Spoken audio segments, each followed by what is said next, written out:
Vukli krv kje vampiri, Bože.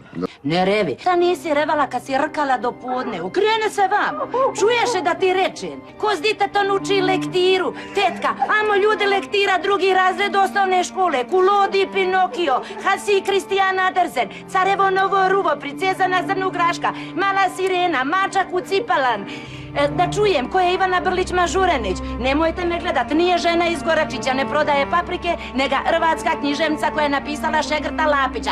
Onda Matolovrak, onda Vlak u snijegu, onda Anica i Slobodan dan, Anica i Čarobnica Live. Šta je vami, ljudi? Ali ja sam morala s ditetom sve pročitat iz početka, jer mama rče, mame nema. Dite bi po tebi ilo u podne prvi put, u školu išlo u ponoć, onda sa mamom na zrće sipljat drogu. Ovdje bi veća grupa psihijatara imala posla godinu dana najmanje. I opet sikćemo, a? Izlazi van iz moje sobe. Ma ti se dobra ki kruv, čovjek bi te nuže narza.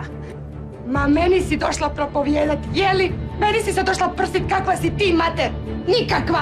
Druga se noću dizala da ga rani, da ga pazi, da ga pokriva, a ti ništa. Tebi su jajnike trebali podvezat kakva si ti, mater.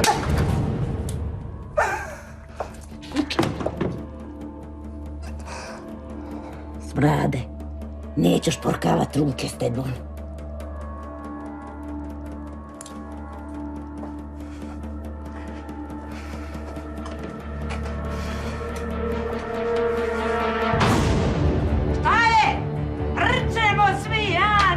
Ništa nije napravio došao se mene.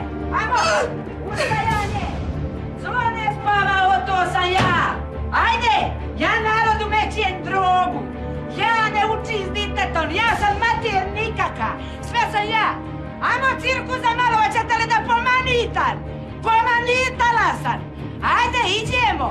Amo predstava! Svi radu predstave u mom kući, meže ni ja! Šta hoćete ljude više od mene? Šta hoćete? Da trpim ja doma? Ovu svječarku, ovo ne, ja sam ta koja ne valja. Super, ja sam pomanitala i bit ću maneta. I dobro, neka nas sramotu napisala, čitala sam. Ivana Brlić-Mažurenić, pripisala nas je, neka nas tek ljudi čitaju. O Boga mi draga, nećete noća spavat, neće niko leći. Ustavljaj se, čuje si kad govori! Svi na noge! Ajde kad sam rekla!